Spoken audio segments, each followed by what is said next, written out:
설교 수필 연재 문성모 목사. 제목 그리스도 안에서의 나.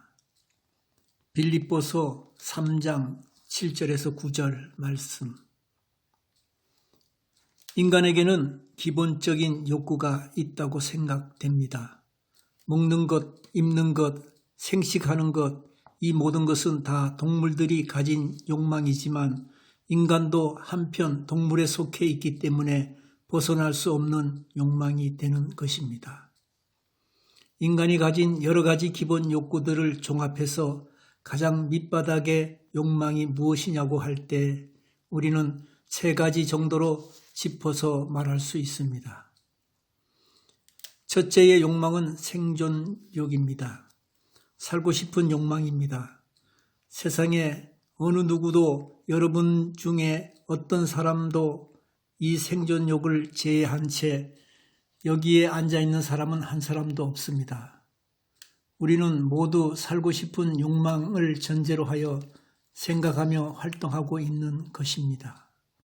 때때로 이 살고 싶다라는 욕망이 반대작용을 일으키기도 합니다.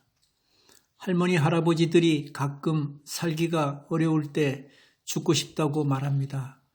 내가 죽어야지. 내가 진작 죽어야 저 꼴을 안 보는데. 그러나 여러분, 그 말이 무슨 말입니까?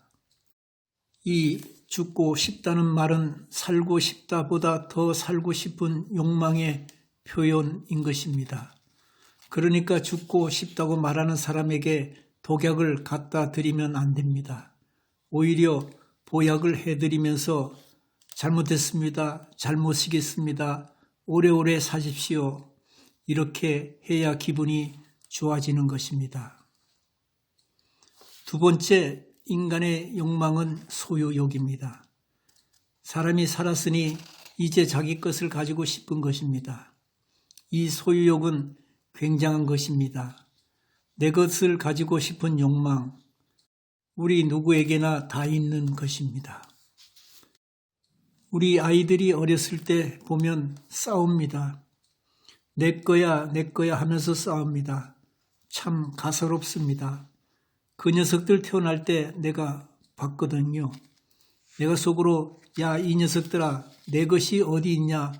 내 것이 벌거숭이로 나와놓고 라고 합니다. 독일에서는 아이 낳을 때 애 아빠가 들어가서 아이 낳는 것을 도와줘야 합니다. 그래서 저는 우리 딸 둘 낳는 것을 보았어요. 저는 2번이나 보았습니다. 2번 보니까 거기에 진리가 있어요. 사람이 태어나는데 어떻게 하고 태어났는가 하면은 주먹을 꼭 쥐고 태어나요. 아이가 힘없이 손을 편 채 태어나면 문제가 있습니다. 아이는 주먹을 꼭 쥐고 태어나는 것입니다. 그래서 저게 무슨 의미일까 하고 생각해 봤더니 내가 세상에 태어나서 한몫 잡겠다는 것 같았습니다. 그런데 그 후 제가 목회를 할 때는 사람이 죽는 장면도 많이 봤어요. 임종 예배를 수도 없이 드렸습니다. 예배 중에 사람이 세상을 떠납니다. 여러분, 사람이 세상을 떠날 때, 죽을 때는 어떻게 죽는 줄 아십니까? 손을 펴고 죽는 거예요.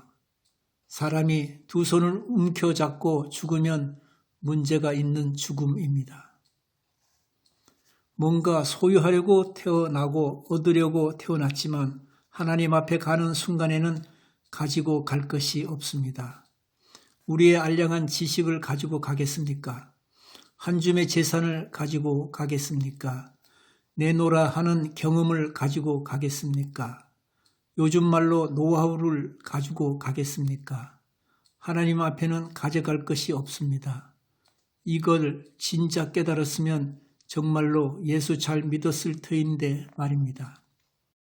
세 번째로 우리 인간에게는 소속욕이라고 하는 것이 있습니다.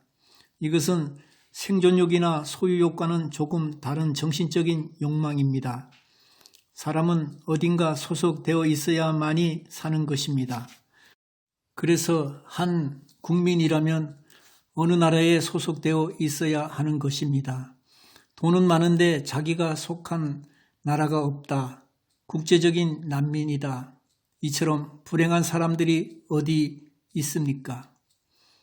여러분, 월드컵 경기가 있는데 응원할 나라가 없다면 얼마나 서글픈 일이 됩니까? 우리가 지난 월드컵 때 왜 열광을 했습니까?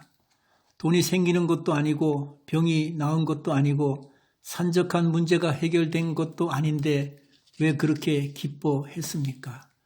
연전연승하는 대한민국의 국민이라는 소속욕의 포만감 속에서 우리는 밥을 안 먹고 일을 못해도 즐거웠습니다.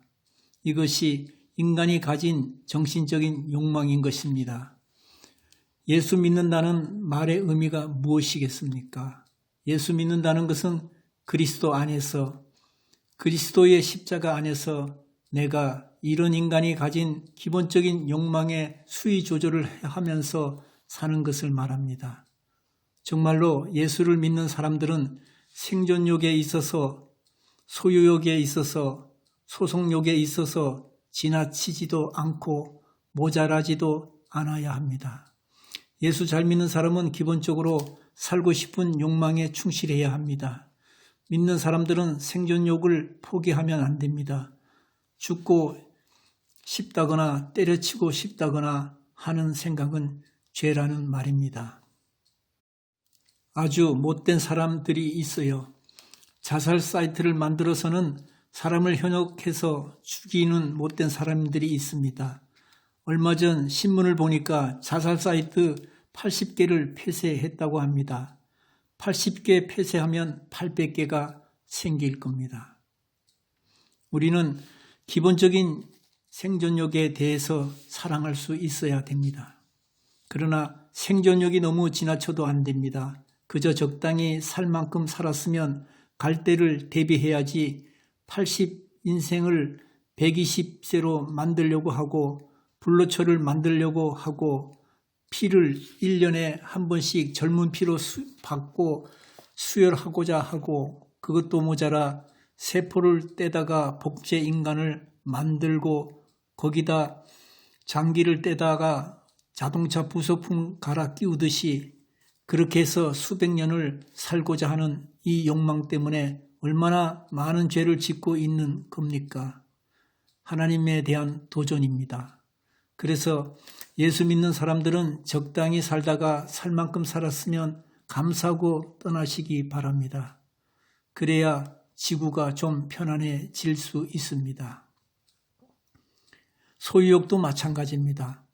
일용할 양식을 주옵시고 라는 주님의 말씀에도 있듯이 적당한 것, 가령 의식주 문제, 집 한 채 가지고 싶은 욕망이야 누가 뭐라고 하겠습니까? 그러나 우리는 대체로 소유욕이 지나치다는 말입니다. 이 지나친 소유욕 때문에 사람들이 죄를 짓는 것입니다. 오늘 대한민국의 정계 관계에 내놓으라는 사람들이 무엇이 문제입니까? 지나친 소유욕 때문에 나라가 어지럽습니다. 그런가 하면 소속욕도 예수를 믿는 믿음 안에서 내가 조절하면서 살아야 합니다. 소속욕이 아주 없어도 안 됩니다. 우리는 한 인간으로서 가정, 학교, 직장, 교회 등 그 어디에 소속되려고 하는 노력이 있어야 되고 소속되어야 합니다. 하지만 소속력이 지나칠 때 보수화되는 것입니다. 조직을 만들고 조직을 거느리고 조직의 보스가 되고 자기 하수인을 만들고 세력을 형성하고 약자에 대해서나 자기 반대편에 대해서 무차별 공격을 하는 잘못을 범하곤 합니다. 오늘 한국은 이렇게 해서 교계 안팎이 시끄럽단 말입니다. 교계 안에서도 보수들이 있습니다. 이것은 소속력의 지나침이라고 말할 수 있습니다. 그렇다면 어떻게 이 욕망의 수위 조절이 가능하겠습니까? 오늘 본문에 사도 바울은 내가 가진 것이 많으나 모든 것을 배설물로 여겼다고 합니다. 그리고 오직 원하는 것은 그리스도 안에서 발견되려 함이라고 말합니다. 그리스도 안에서 어떤 인간으로 내가 발견될 것인가? 그것만이 사도 바울의 관심사였습니다. 오래 사는 것도 많이 가지는 것도 교계의 보수가 되는 것도 그의 관심이 아니었단 말입니다. 세상에 자랑거리는 없었습니다. 오직 그리스도 안에서 하나님이 나를 어떻게 보실 것인가? 이것만이 그의 관심사였습니다. 우리는 이제 바울처럼 십자가의 주님 안에서 자신을 발견해야 하겠습니다. 하나님의 자녀로서의 여러분을 확인하시기 바랍니다. 죽을 죄인 살리신 하나님의 은혜 안에서 모든 욕망에 대하여 재조명해 보아야 하겠습니다. 그렇게 할 때에 우리의 마음속에 무엇이 채워지겠습니까? 첫째로 십자가 안에서 나를 발견할 때 만족이 있습니다. 죽을 죄인을 살려주셨습니다. 죽어야 할 존재, 멸망받아야 할 존재 자체가 구원을 얻고 영생을 얻었습니다. 다른 것은 이제 부수적인 것입니다. 얼마나 더 사느냐, 얼마나 더 가졌느냐, 얼마나 더 누리느냐, 그런 것은 부수적인 일이 된다는 말입니다. 그리스도 안에서 만족이 있어야 하겠습니다. 왜 믿습니까? 무엇 때문에 신앙생활을 하십니까? 그리스도 안에서 만족한 삶의 비결을 배워야 합니다. 사자는 맹수입니다. 닥치는 대로 물어 뜯을 것 같지만 그러나 사자가 포식한 다음 만족한 상태에서는 앞에 얼룩말이 얼씬거려도 멀뚱멀뚱 쳐다봅니다. 달려들지 않습니다. 왜 그렇습니까? 만족하거든요. 그리스도 안에서 만족한 사람은 앞에 부정한 명예가 얼씬거려도 그저 멀뚱멀뚱 바라만 보고 맙니다. 앞에 부정한 돈이 오락가락해도 멀뚱멀뚱 보고 마는 것입니다. 달려들 가치가 없습니다. 왜요? 은혜 안에 이미 만족하기 때문입니다. 둘째로 그리스도 안에서 만족한 사람에게는 또 무엇이 있습니까? 감사가 있습니다. 그리스도 안에서 자신을 발견한 사람은 감사할 줄 아는 사람입니다.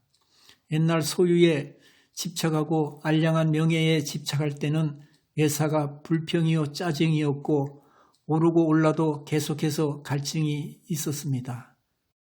그러나 그리스도 안에서 나를 재조명해 볼 때 이제는 모든 것이 감사밖에 없습니다. 몇 년 전 저는 여수에 있는 애향원에 가서 순교자 손양원 목사님의 기념관을 방문하였습니다. 그때 손양원 목사님의 유고 설교집 한 권이 얇은 책으로 발행되어 있었습니다.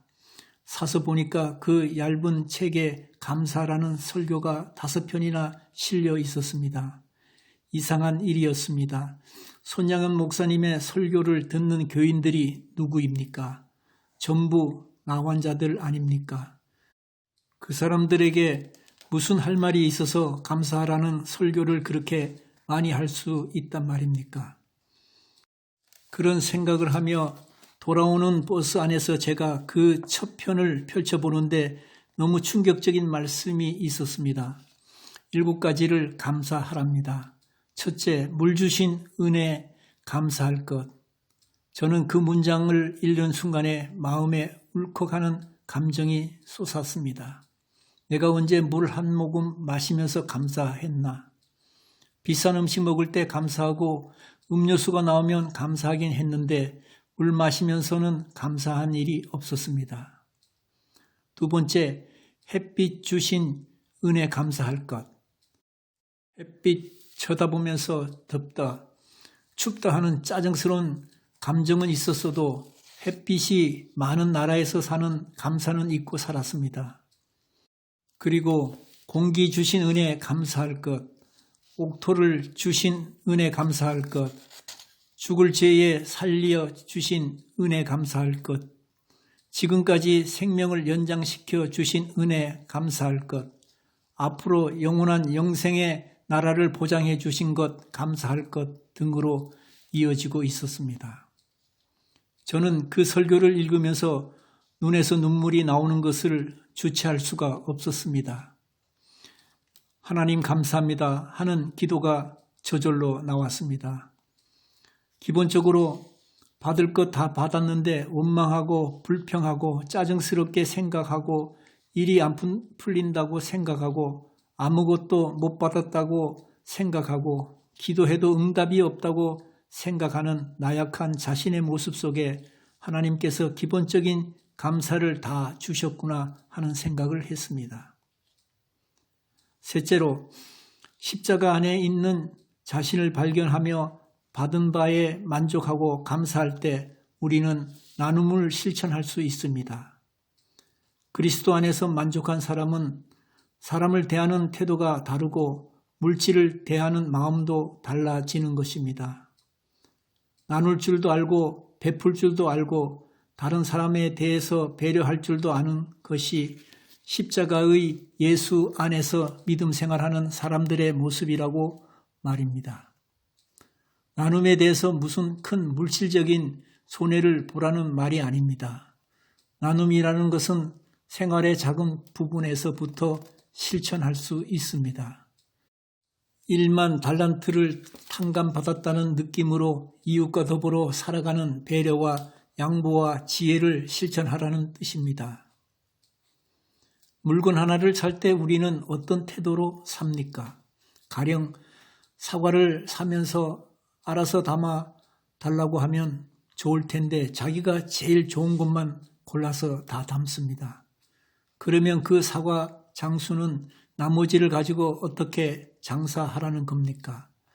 좋은 사과, 나쁜 사과 골라서 받아왔는데 내가 좋은 것만 다 가져가면 그 사람은 어떻게 팔라고 하는 겁니까? 그래도 사는 사람이 파는 사람보다 경제력이 더 있을 텐데 우리는 너무 인색하지 않습니까? 나눔을 실천할 때 교계 안에 못난 자리 다툼이 끝날 것입니다.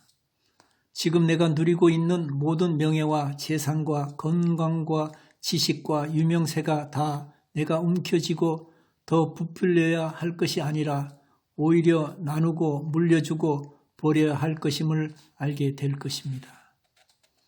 오직 그리스도 안에서 자신의 존재를 발견하려 했던 사도 바울에게는 세상에 속한 육신의 정욕과 안목의 정욕과 이생의 자랑이 모두 배설물처럼 여겨졌고 자신의 영성훈련의 방해물이 되었기에 그는 과감히 버렸다고 했습니다.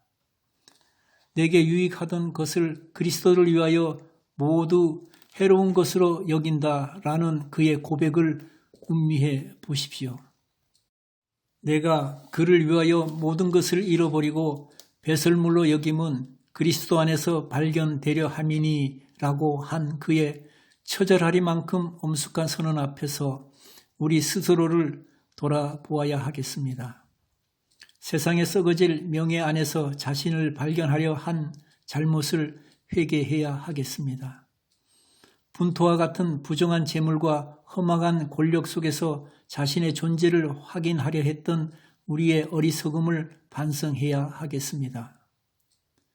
우리는 어쩌면 육신의 정욕과 안목의 정욕과 이생의 자랑을 쟁취하기 위하여 그리스도를 과감히 버리면서 사는지도 모르겠습니다.